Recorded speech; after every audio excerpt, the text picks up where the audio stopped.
Bom dia, e sejam bem-vindos a mais um Let's Talk, que é o webinar da Leti, que é uma das marcas do ecossistema da Neogrid.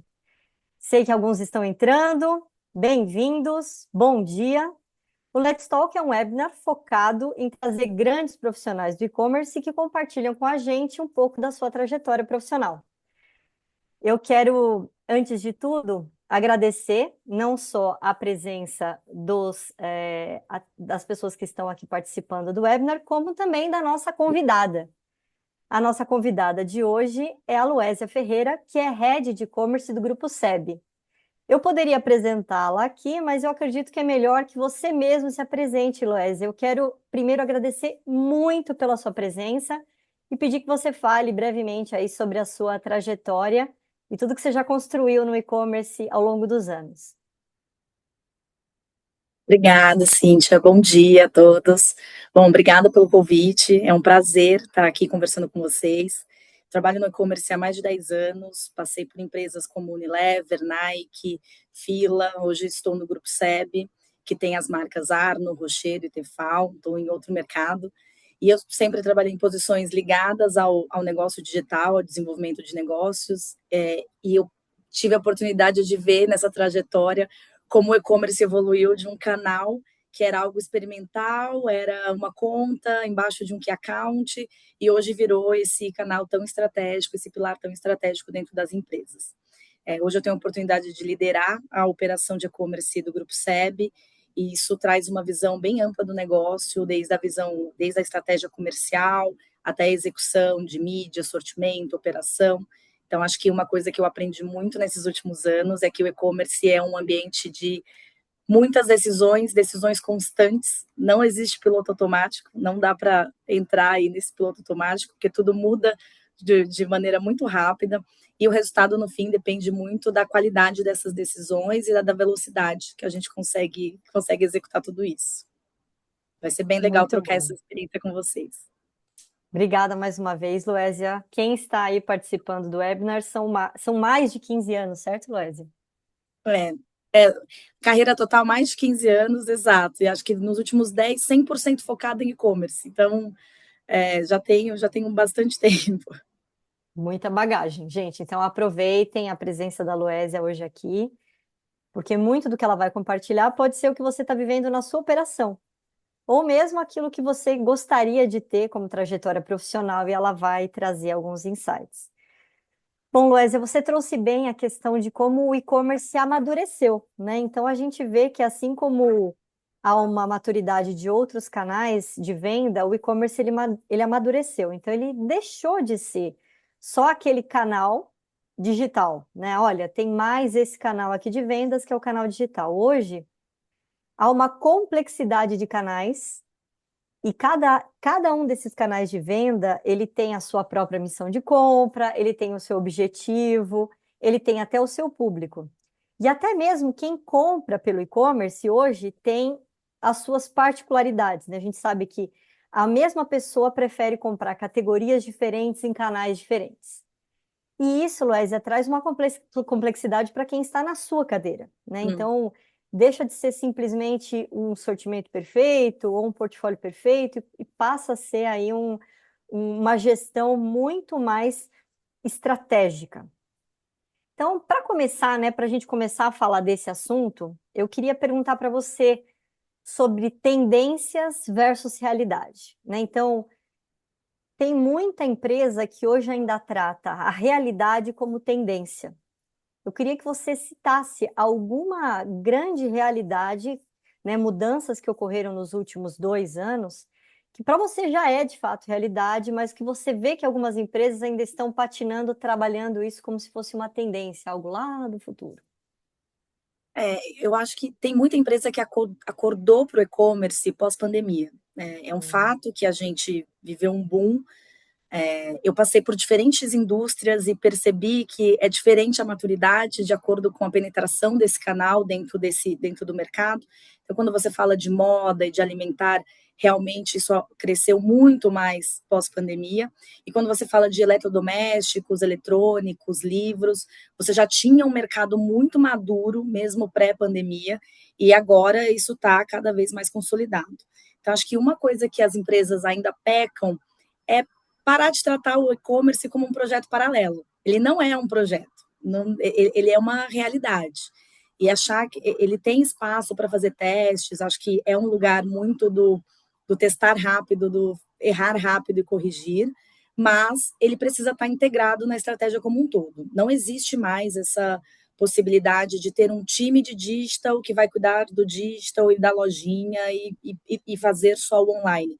O consumidor ele está navegando em todos os ambientes, ele usa muito o online para pesquisar várias coisas.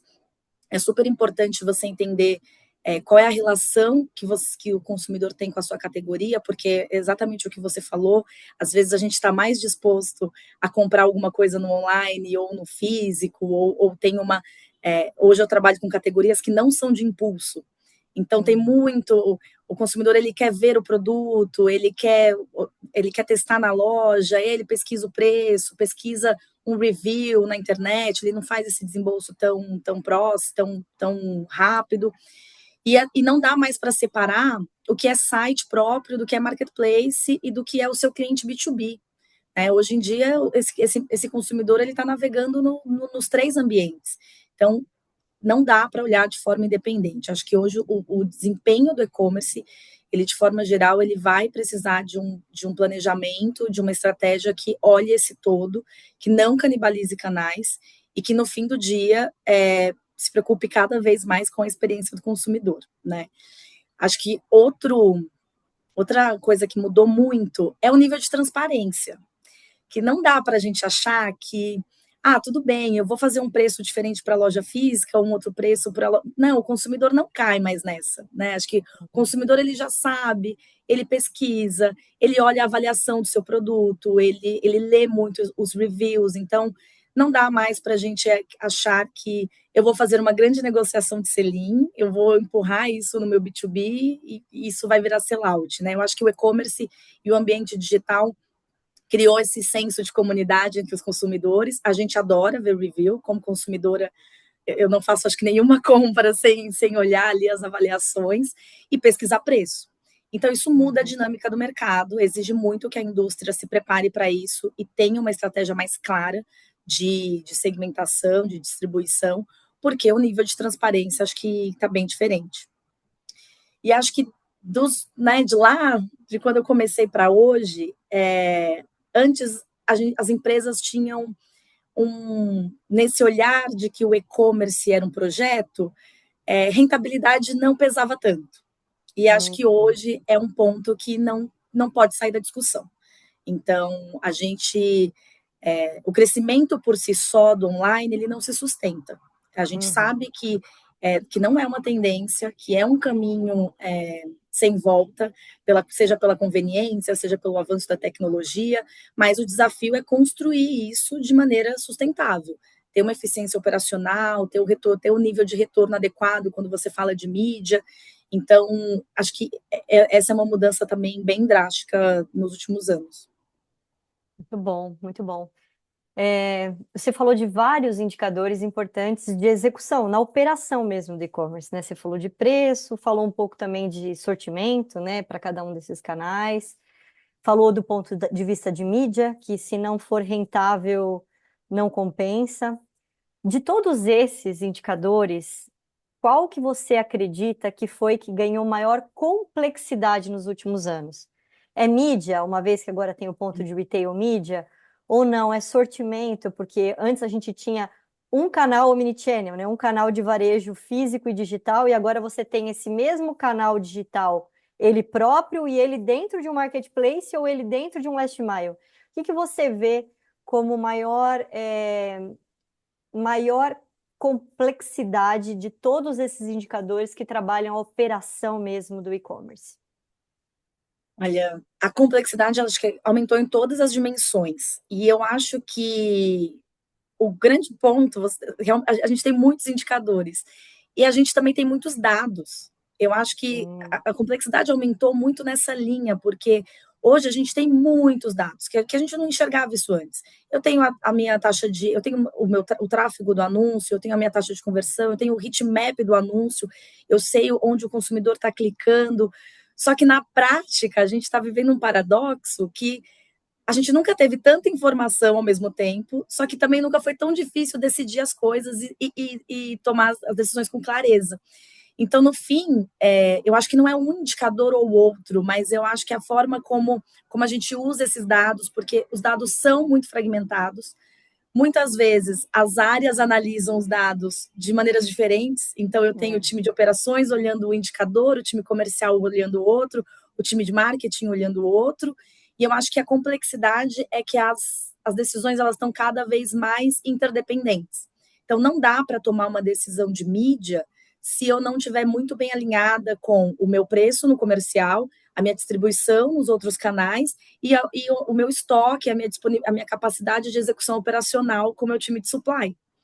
Então, permeia tudo, assim, acho que a gente tem um negócio hoje que traz uma visão, traz muita informação e traz muitos indicadores, mas exige cada vez mais uma visão sistêmica do negócio.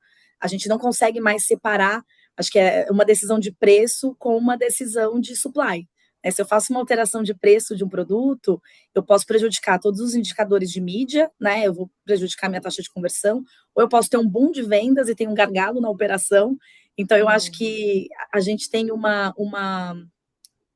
acho que a gente, né, que está liderando o negócio de e-commerce hoje, a gente precisa conseguir conectar esses pontos e dar as prioridades claras. Ótimo.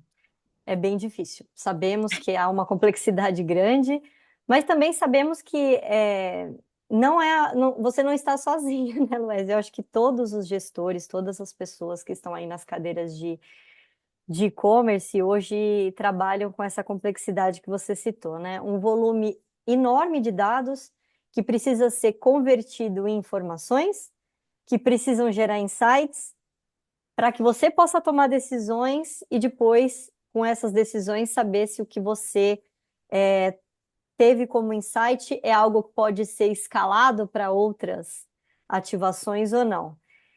Falando um pouco dessa questão de como transformar esse volume absurdo de dados em informações e insights, você acredita que a inteligência artificial é algo que vai ajudar nessa tradução e geração de insights, ou você ainda é conservadora com relação a esse assunto? Não, eu acredito que a inteligência artificial pode ser uma grande aliada. Eu acho que hoje a gente ainda está superestimando o uso não superestimando o uso, mas superestimando o impacto no negócio que a IA vai ter.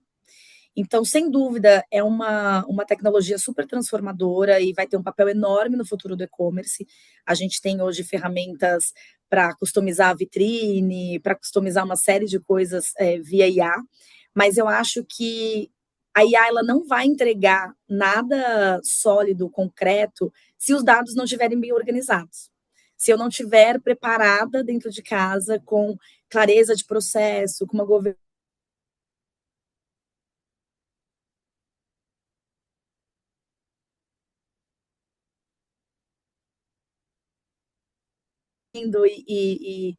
eu vejo metas, né, de participação de IA no negócio, você tem que criar mais coisas. Acho que tudo isso é muito válido, mas a IA ela vai te entregar algo se você alimentar ela com algo muito bom. Então, as companhias não podem perder isso de vista. Então, se a gente, na prática, eu acho que se a gente conseguir, se a empresa já tiver uma estrutura de TI, uma estrutura de dados muito bem organizada para alimentar bem essas ferramentas de IA, com certeza isso vai mudar o jogo e isso vai trazer competitividade para tomar decisões mais rápidas, para ter uma consistência de preço, para ter disponibilidade adequada. Hoje eu trabalho com uma categoria super sazonal, que é Hum, ventilação, e que é hum. super difícil planejar, né? Você, às vezes, você pode passar semanas vendendo 100 peças, por exemplo, e num dia de calor você vende 5.000 peças. Então, é um boom, assim, é impressionante. Então, como você pode ter modelos preditivos para melhorar isso, né? Então, tudo isso depende do que eu já vou ter de informação e do que eu vou ter de dados. Então, eu acho que não dá para achar que a IA vai salvar a pátria, mas a tecnologia, ela potencializa aquilo que a companhia já tem. Então, esses fundamentos de governança, de dados, de processos, precisam estar bem resolvidos. Verdade, porque até nós, seres humanos, né, com a nossa capacidade analítica, se a gente vê o dado errado, a nossa Decisão vai conclusão ser errada. analítica sobre o É. dado vai ser errada. Então, eu também vejo, eu vi uma palestra que me marcou muito, onde o palestrante comentou que a IA, ela não é um órgão, ela é o sangue que vai permear tudo. E é verdade, porque você vai ter, e temos já a IA permeando quase tudo. O ponto é exatamente o que você citou, né? Para ter uma resposta correta, você precisa alimentar essa inteligência artificial das perguntas e dados corretos. Eu acho que é isso que eu vejo ainda muitas empresas patinando, né? Ou acreditando que a IA vai salvar a pátria, mas não tem esse volume de dados. E aí você falou algo que me chamou muita. Ah, pode, por favor. Não, só para complementar esse ponto da IA, que eu acho que a gente fala muito dos dados das empresas, mas isso impacta muito a gestão e a formação de equipes. E quando você pensa em carreira, porque além de ter os dados corretos, a gente também precisa saber fazer as perguntas corretas. É Então, verdade. cada vez mais a gente vai ter que preparar as nossas equipes para se tornarem agentes de IA. Isso não quer dizer que Uhum. tem muito, o meme da internet. Bom, a IA vai me substituir. A IA, com certeza, ela tem o potencial de fazer uma série de atividades que hoje são realizadas manualmente, numa velocidade muito mais rápida, mas vai se destacar e vai se diferenciar no mercado quem conseguir se tornar um agente de IA e conseguir usar isso melhor. Então, tem um impacto na estrutura organizacional, mas tem um impacto em pessoas também que é muito relevante.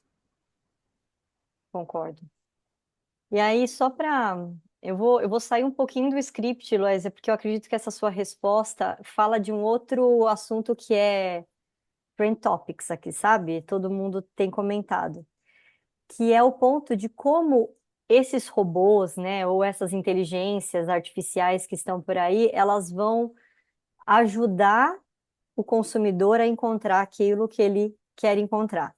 Então, quando a gente fala de um motor de busca, né, e o mais famoso deles ainda é o Google, a gente passou décadas trabalhando para fazer o Google falar do nosso produto quando alguém buscasse por algo relacionado. E havia ali um resultado de pelo menos aí uns 10 resultados na primeira página, onde o teu produto poderia aparecer ali naquela ordem, né? Mas hoje a gente ouve muito se falar do tal do GEO, né? Que é Uhum. o irmão aí mais novo do SEO, onde a inteligência artificial encontra nos teus produtos ou no teu conteúdo as informações para dar uma resposta ao ser humano que fez uma pergunta para essa inteligência artificial. Eu não sei, eu não sei se você já iniciou algum trabalho de DO dentro do Grupo SEB, ou se você tem observado mais para entender quais são essas alavancas. Você já começou algum trabalho referente ao DO dentro do Grupo SEB? Legal. A gente tem feito atividade sim, Cíntia. Até usando o seu exemplo, né? Assim, lá no Google a gente levou décadas, né? Agora a gente não tem mais esse tempo. Os saltos eles estão sendo muito mais rápidos. O que a gente notou no grupo, e aí isso um pouco mais avançado em outros países, mas no Brasil a gente já percebeu no ano passado que 15% do nosso tráfego, do nosso site próprio, já estava vindo do ChatGPT, Hum, sem a gente fazer nenhuma atividade ali para isso, né? Então, o consumidor ele está usando muito mais essa ferramenta. Hoje a gente ainda não tem no Brasil uma versão paga, né? A gente ainda não tem uma versão de ads dentro do Chat GPT, mas é o caminho natural, né? O que a gente está tentando entender aqui e se preparar? Nos Estados Unidos, hoje, a gente já vê a inteligência artificial fazendo a compra para o consumidor.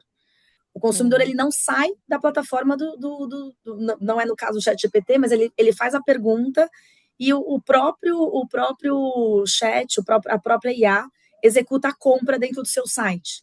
Então, ele não apenas indica e traz o tráfego, então, isso muda totalmente a forma como a gente desenha o site, como a gente vai olhar as informações, porque isso vai mexer na taxa de conversão, no tráfego, como eu vou identificar essa venda, como que o meu antifraude ou todo o meu Cloudware vai identificar esse robô e não vai barrar essa jornada dele. Então, tem uma série de discussões sobre isso, sim. Acho que traz uma riqueza de dados muito maior para a gente, mas é bem embrionário. Vou ser bem honesta com você. Assim, a gente ainda a gente vê avanços maiores em outros mercados, a gente usa muito isso. Antigamente a gente olhava, o que está acontecendo na Europa, nos Estados Unidos, é tendência para daqui a alguns anos. Não, vai acontecer daqui a poucos meses aqui. E olhe lá, às vezes é uma questão realmente de semanas. Aí uma vantagem de estar numa multinacional é essa troca, né, de conseguir ir e trocar com mercados que estão mais maduros, né, seja a Ásia, seja Estados Unidos ou Europa, mas é uma realidade. Hoje o consumidor ele está cada vez mais delegando as decisões dele, delegando as atividades dele para IA, e o grande objetivo é trazer conveniência. Então, o nosso papel agora é preparar os sites para isso. Ótimo.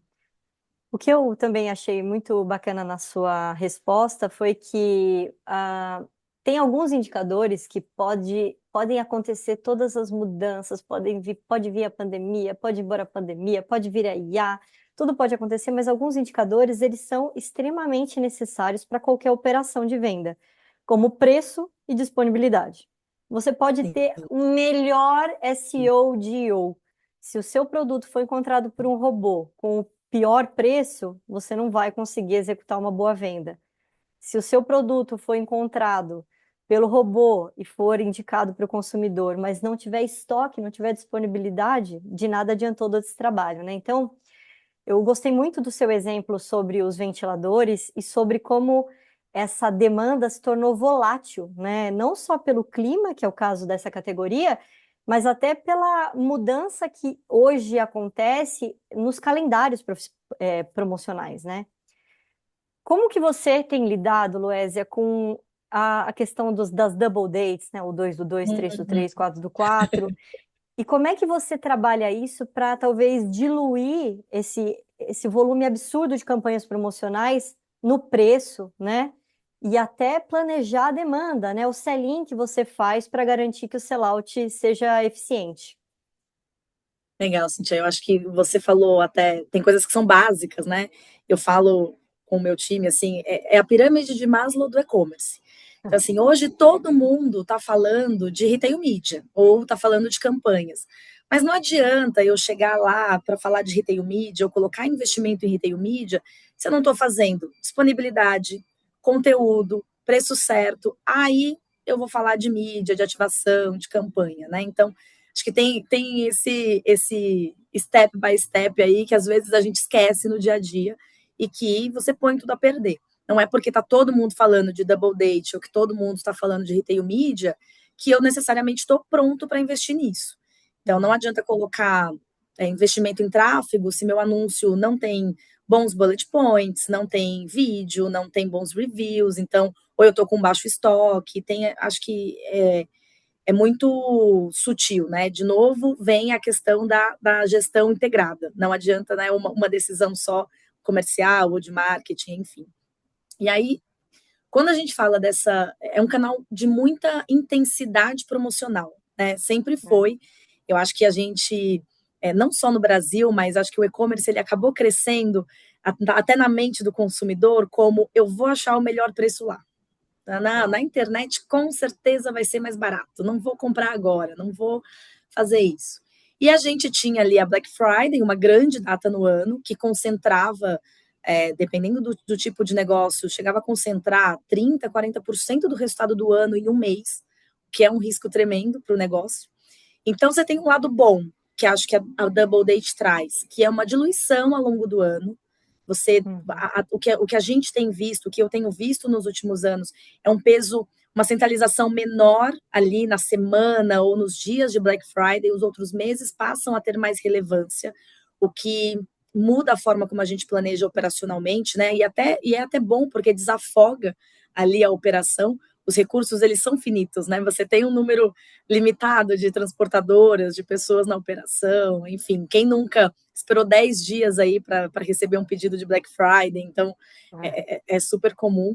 Então, eu acho que um ponto muito bom dessas double dates e dessa nova dinâmica promocional do canal é essa descentralização da demanda. Então, eu acho que você tem ali, você tem algo para contar todo mês, mas traz muitos desafios para a marca. Então, quando eu, como marca, eu estou perdendo espaço para fazer uma brand week. Então, eu estou ali, eu estou dentro dos marketplaces e cada vez menos eu tenho espaço para ter momentos proprietários. Então, eu acho que isso demanda um esforço maior da marca e da indústria para você sair um pouco do big, de oferta e ter um momento proprietário. Então, acho que é super importante você manter um trabalho ali de marca. E você tem que se planejar para não perder rentabilidade. Se todo mês é quase uma Black Friday, calma lá, né? Acho que o que eu falei no começo, né? O negócio ele tem que ser sustentável. Então, as double dates, elas precisam ser planejadas com muito cuidado. A gente está falando já, a gente fechou o budget do ano, no final do ano passado, já com um plano e esse ano tem Copa do Mundo, né? Então, a gente tem, Vamos falar, vamos falar. a gente tem um mega evento aí, então exige planejamento assim com muito mais detalhamento do que o que a gente fazia antes. Acho que tinha uma coisa antes de, bom, vamos usar a Black Friday para desovar um estoque, para fazer uma venda de um produto phase out, mas hoje a gente tem tantas datas comerciais que a gente precisa realmente estar e ativar, que a gente precisa começar a pensar num sortimento dedicado para isso. Complexo, além da complexidade de canais, além da IA, além de retail media, agora existe essa complexidade também. A pergunta, eu acho que a conversa está caminhando para assuntos que são muito proprietários de gestão de um negócio, né? Seja ele qual for, né? Então, quando a gente fala de varejo, quando a gente fala de e-commerce e da indústria, né, que trabalha a venda para o consumidor final através desses parceiros, tem alguns pontos, como você citou, que não mudam. Talvez Uhum. eles tenham uma maior complexidade, talvez menos, mas eu achei bacana que você falou de conteúdo, né? Conteúdo hoje tem um peso diferente, porque eu entendo que hoje a gente cria conteúdo para dois perfis diversos, né? A gente gera conteúdo para o consumidor, que está lá do outro lado da tela, mas gera conteúdo também para todos esses robôs que você citou, que precisam ter acesso à sua página. Vocês já têm isso planejado? Além disso, quando você cita dos marketplaces, cada marketplace agora tem uma nova feature ou um novo asset que eles pedem, né, Uhum. para vocês. Como que é a construção desse conteúdo dentro do Grupo SEB? É mais focado em falar do produto com uma visão de marketing ou é mais focado nessa visão de SEO e GEO? Ou há um equilíbrio entre esses dois pontos na criação? A gente está numa jornada de evolução super interessante, Cíntia. Os conteúdos, eles não são criados pelo time de e-commerce, né? Eles vêm ali do time de produto, mas cada vez mais o time de e-commerce tem participado disso. Então, hoje, quando a gente recebe o launch pack de um produto, a gente senta junto e a gente olha e valida as keywords daquele produto e até as keywords, em alguns casos, por canais. Então, porque eu tenho regras diferentes, é exatamente o que você falou, eu tenho os três maiores desse negócio, né? A Amazon, Meli, Shopee, cada um tem o seu ecossistema e você estar bem inserido dentro desse ecossistema faz total diferença no desempenho que você tem no negócio dentro do marketplace. Então, hoje a gente tem olhado de maneira bem dedicada para esses grandes players e feito essa construção de conteúdo de forma bem conjunta. Então, a gente tem alguns momentos, desde a discussão de título de produto. Então, qual é o título mais adequado para uma Amazon, que tem um padrão de título muito diferente dos outros? E a gente tem muitas acho que a gente está num processo muito colaborativo. Acho que hoje não chegamos ao modelo perfeito, mas a gente está num modelo muito melhor do que a gente tinha no passado, porque no passado a gente corrigia, a gente recebia do time de marketing, colocava tudo no ar, e aí começava a ver, opa, não está convertendo, ou o consumidor está reclamando disso, preciso colocar mais informações.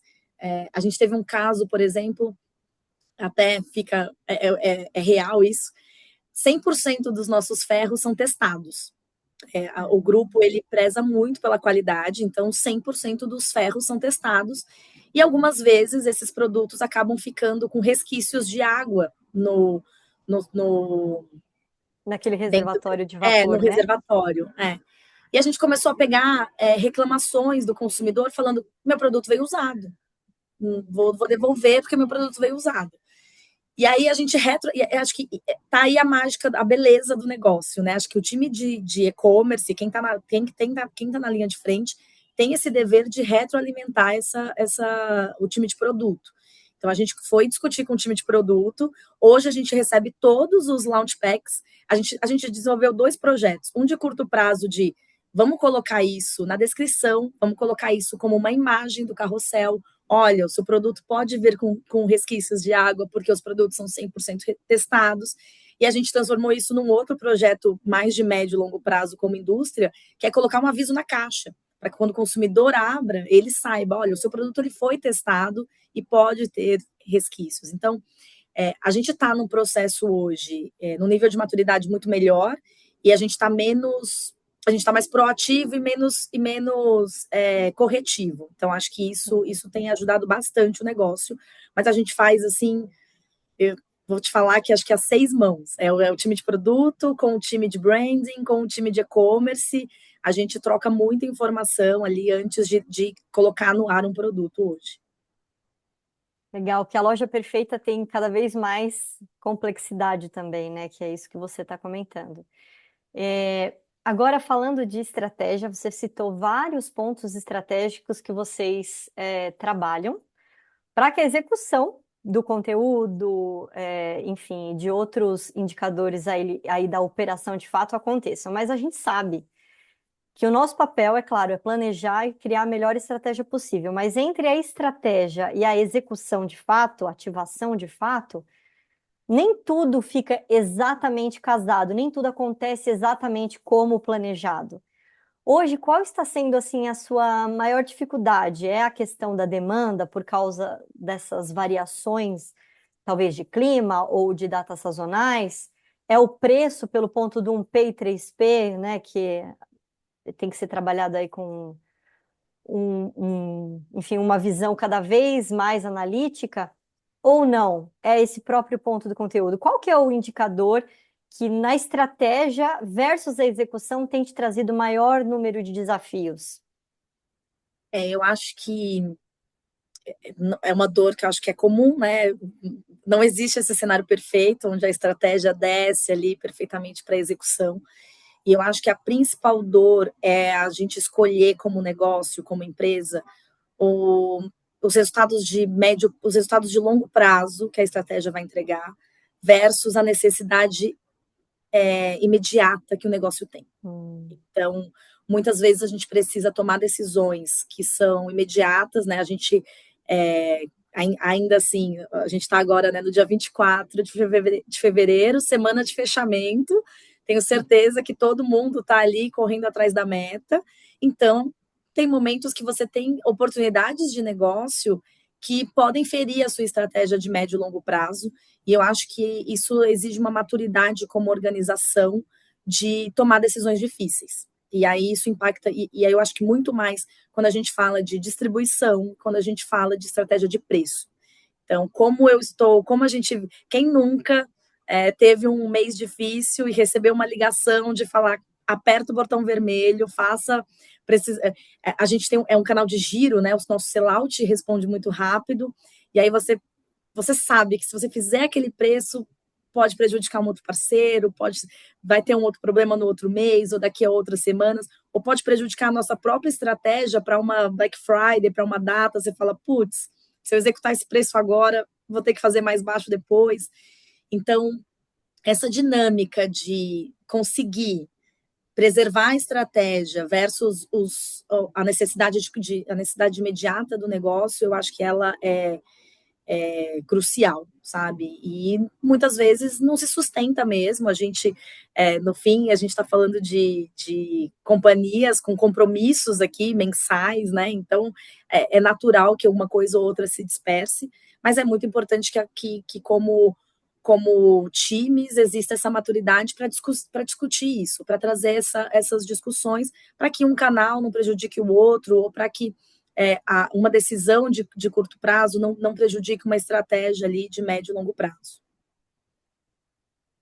Concordo. Falando em decisões difíceis, você consegue compartilhar com a gente uma decisão difícil que você teve que tomar?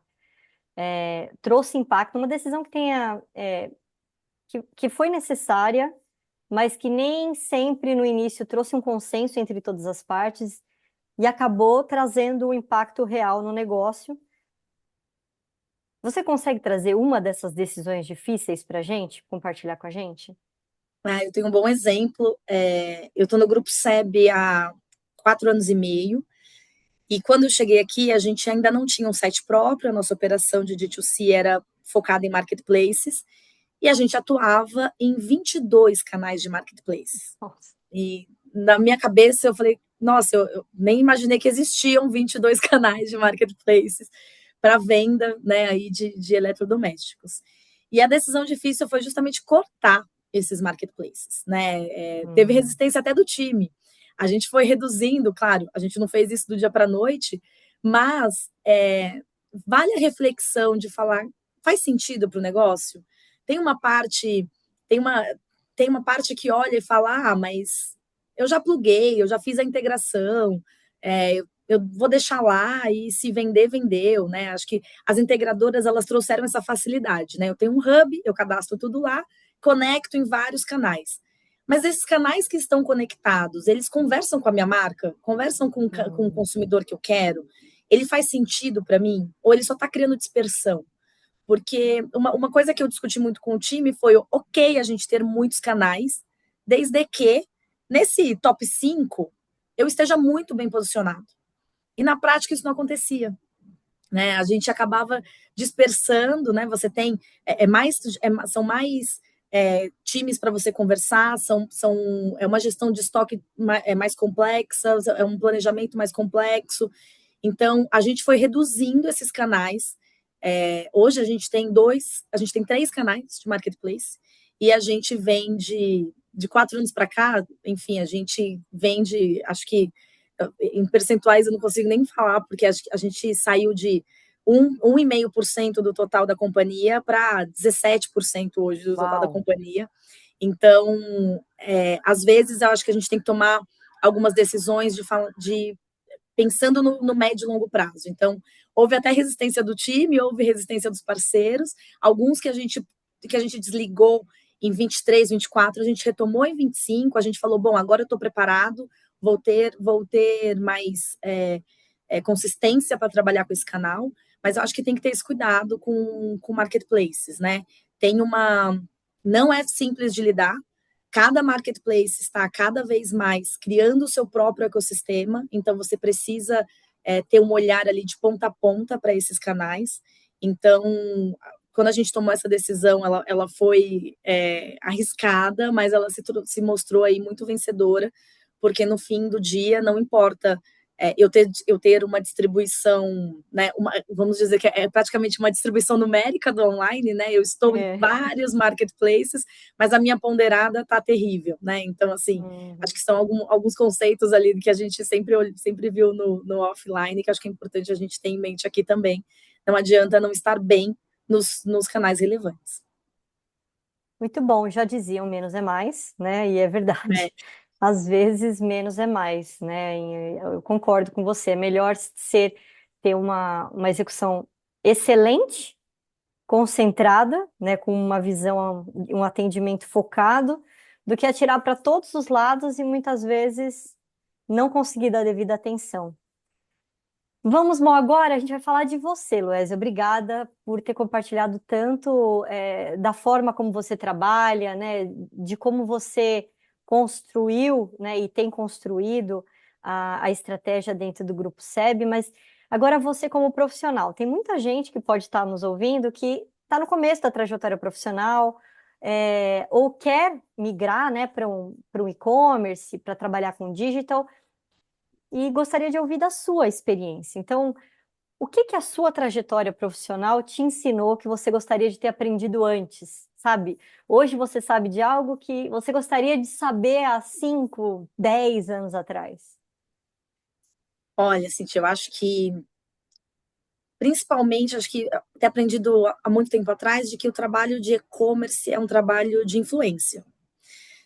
Não é um trabalho necessariamente de tecnologia, não é um trabalho ou só de marketing, de branding, não. Ele é um trabalho, principalmente para um gestor de e-commerce, ele é um trabalho de influência, porque grande parte do resultado hoje não depende só do time de e-commerce, ele depende Uhum. muito mais do alinhamento com as outras áreas, com a área comercial, com marketing, com supply, com a área de tecnologia. Então, aprender a construir esse alinhamento, esse trabalho cross-funcional, ter uma visão sistêmica, né? Eu acho que você falou no seu discurso, assim, é como gerir um negócio. Então, e-commerce, acho que houve um tempo e eu até entendo por quê, mas houve um tempo que e-commerce estava muito ligado a, não, quem trabalha com e-commerce são os marqueteiros e são as pessoas, e está muito ligado à tecnologia, tinha um pouco essa visão, né? Tipo, eu não entendo disso aí, era um bichinho, né? É claro que tem da tecnologia, é claro que tem muito do linguajar marqueteiro, que é uma sopa de letrinhas, mas no fim do dia, você não vai ser um profissional bem-sucedido se você pode ter a base técnica super robusta, mas você não vai ser bem sucedido se você não souber trabalhar muito bem esse cross-funcional entre a companhia. Porque é um negócio que ele é muito sensível no dia a dia da operação. Eu já vi reuniões que eu falei, cara, eu quase me sinto uma especialista tributária. Porque quando você fala de um país do tamanho do Brasil, geograficamente, e da Hum, complexidade do Brasil, para ganhar o jogo de rentabilidade, você depende muito de operação, logística e um bom é, planejamento tributário, né? Então, e-commerce ele não está somente em ter um bom conteúdo, ter uma boa foto, ter um site com uma navegabilidade ótima e uma taxa de conversão ótima.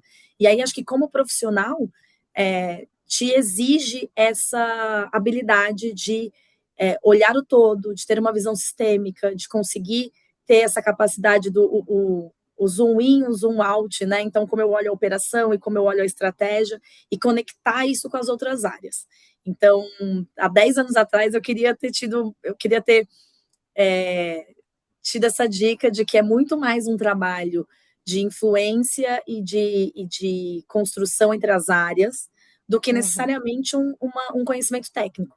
O conhecimento técnico, ele é muito importante, não estou inviabilizando isso. Acho que até é super válido, as informações elas mudam muito nesse negócio, então você tem que ter uma capacidade de se manter atualizado, isso é super importante, mas no fim do dia a consistência ali de como você constrói isso entre as áreas é muito relevante. Soft skills, então, né, Luézia? Acho que fica Sempre. como que é o que nos torna humanos também, né? As habilidades técnicas a gente consegue até, de certa forma, transferir, né? Mas as habilidades humanas, elas permanecem.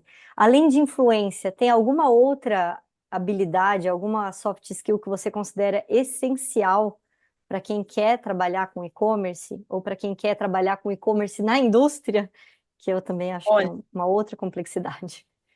eu acho que são complexidades distintas, mas a capacidade analítica aplicada à decisão, Ah, muito porque bom.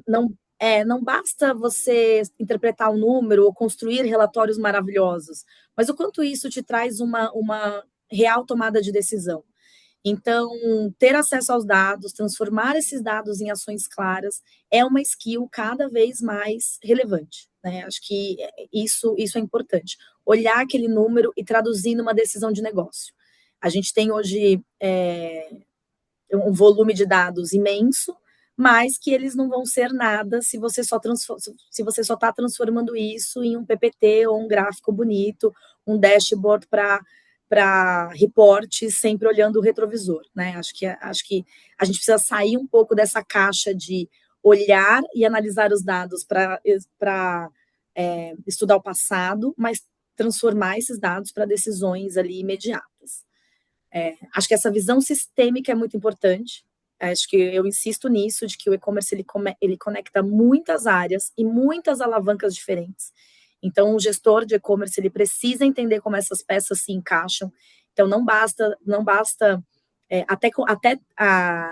até na hard skill, na competência técnica, você tem que entender de business, você tem que entender de um P&L, como as suas decisões estão impactando o negócio, né? No fim do dia, a gente está aqui para uma empresa, ela só tem valor, ela só gera valor se ela está gerando receita, né? Então, como a gente conecta isso e entender como cada decisão que a gente toma vai ter esse impacto no negócio. Então, acho que essa visão sistêmica é super importante, não pode ser ignorado. E acho que liderança. Não dá para ser uma pessoa acomodada. Assim, o ambiente digital muda muito rápido, então esse gestor precisa ter clareza e ter direção para o time. Né? Eu tenho um time hoje amplo e um time que é maravilhoso e tem uma velocidade. Eles têm a velocidade que o canal demanda, e aí acho que entra a parte da indústria. Às vezes a indústria não tem a velocidade que o canal tem ou que o mercado tem. Então, é muito importante, como líder, você conseguir calibrar isso entre a sua equipe e dar um direcionamento claro. Porque, às vezes, dando um exemplo real, assim, existem vários eventos de e-commerce, acho que são super válidos, a gente adora, né? O Fórum E-Commerce, a gente vai lá, fica 3 dias, faz vários networks, vê várias palestras legais, volta com a cabeça fervilhando. Como que eu pego esse monte de ideia e direciono o meu time? Porque senão a gente sai de lá falando, nossa, porque tal empresa, porque isso, vamos fazer isso. Calma, vamos voltar aqui, vamos entender a nossa realidade. Então, tem que ter essa skill de liderança para você liderar o time, para você calibrar as expectativas e os targets entre o que a indústria espera e a velocidade e a capacidade que a indústria tem, o que o seu time espera e o que o canal, o mercado externo está esperando. Ótimo, ótimo. Bom, pessoal, eu queria avisar que a gente está caminhando para as últimas perguntas e quem quiser fazer uma pergunta para a Loésia, é para colocar agora no chat, que a gente vai escolher algumas perguntinhas para que ela possa responder. Loésia, caminhando aqui para o final, se você pudesse dar um conselho hoje. Eu sei que você já falou desse ponto de nem tudo que é inspiracional vai poder ser executado, já falou do ponto da influência, já falou do ponto de soft skills, né, que são necessárias, mas tem algum conselho que você daria hoje para outros líderes de outras indústrias, para que eles possam escalar o e-commerce nesse ano, que é um ano de Copa, que é um ano de eleição? Enfim, qual seria o teu conselho, assim, para os teus pares ou pessoas que estão em outras indústrias? Olha, Cíntia, eu acho que além do que a gente percorreu nessa conversa, um ponto muito importante é consistência e cadência. Não adianta você ter uma estratégia linda, super bem desenhada, e você ali no dia a dia está mudando, as pequenas decisões elas vão mudando ali o tempo todo. Então, o resultado do e-commerce ele não vem de uma única grande decisão tomada e o caminho da companhia, mas ela vem muito dessas pequenas decisões que são tomadas no dia a dia. Não adianta eu olhar agora, fevereiro de 2026, falar, nossa, é Copa do Mundo, vamos lá, vamos fazer um mega investimento nesses 40 dias de Copa, e aí eu morro depois. Aí volto em novembro. Agora é Black Friday, vou fazer um mega investimento. não funciona, né? E aí depois a companhia olha esses números internamente e fala, o ROAS é ruim, esse canal não performa. Então, assim, consistência e cadência na gestão desse canal, ele é chave, porque você leva, assim, por mais que pode parecer contraditório a gente falar que tudo muda muito rápido, muda muito rápido, mas tudo é baseado em machine learning, seja o algoritmo do Google, seja do ChatGPT, seja da Amazon, do Meli.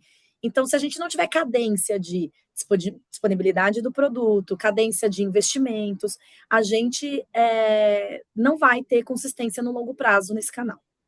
Então, tem um momento que a gente precisa respirar e trazer isso, mas eu acho que um conselho é construir cadência na gestão desse canal. Não adianta ter grandes investimentos só em momentos isolados, você tem que ter consistência de tudo, de investimento, de relacionamento com os canais, de disponibilidade de produto. Então, é um canal muito... É uma vida traiçoeira, né? Porque se você faz Nossa, trazendo até um outro exemplo, a gente teve um problema na crise dos containers, né? Logo pós-pandemia, a gente teve ruptura de uma série de produtos importados e ruptura por períodos longos. Você perde toda a relevância que você construiu naquele produto, que você construiu naquele anúncio. Então, isso precisa estar em pauta. Então, acho que a dica final é consistência hoje nas execuções. Ótimo. Antes, enquanto as pessoas podem deixar aqui as perguntas, Wesley, a gente não combinou, mas eu acho que é bacana a gente contar um pouco que esse ponto de transformar dados em informações e essas informações serem insights ou dados acionáveis, né, que você citou, então tomar decisão sobre os dados. A Leti tem um time, né, dentro do atendimento, é um time de gerentes de estratégia digital que faz exatamente isso, que é para conectar esses indicadores de negócio com os indicadores da operação, né? Então, acho que é bacana, e você citou também o ponto de perder relevância. Você pode perder relevância, inclusive, em resultado de busca, né, dentro dos varejos, por não ter estoque. Tem um estudo da LET que mostra isso. Pois eu queria pedir também para o pessoal da produção, se puder deixar o link aqui no chat. Temos alguma pergunta, produção? Eu posso continuar? Posso perguntar mais uma para a Luésia? Senão eu vou perguntar mais uma. Bom, Luésia, acho que você já deu o seu conselho final, já falou da sazonalidade, já falou das soft skills. Eu queria que agora você tenha um espaço aqui para falar um pouco de você, se você quiser deixar as suas redes sociais ou o seu LinkedIn, enfim, fica aí um espaço para a gente encerrar com a sua participação aqui. Legal, Cíntia. Bom, foi um prazer essa conversa. Acho que a gente falou um pouco antes de entrar no ao vivo, né? Como é fluido e passa rápido, e realmente foi super prazeroso. Eu sou super fácil de achar nas redes sociais, então minhas redes sociais são meu LinkedIn é Luésia Ferreira. Fiquem à vontade, vai ser um prazer me conectar e poder trocar mais com vocês. Tá bom. Tem uma pergunta aqui do Amir, eu vou fazer para você e aí a gente encerra, tá bom? O Amir, ele está passando por uma transição de carreira de tecnologia para o marketing. Então, ele está saindo da área de tecnologia e indo para o marketing. E ele está tendo agora o primeiro contato dele com o e-commerce, esse ano. E ele vê que a bagagem de tecnologia ajudou a se adaptar mais rapidamente, mas ele sente que o desempenho dele está sendo comum. Ele pergunta para você como é que ele poderia se destacar como um funcionário no e-commerce. Eu sei que você já deu as dicas das de soft skills, não sei se tem algo mais a agregar, Loésia, para o Amir aqui. Legal, Amir, um passo super legal e acho que é super relevante cada vez mais pessoas de tecnologia estarem no negócio, de fato.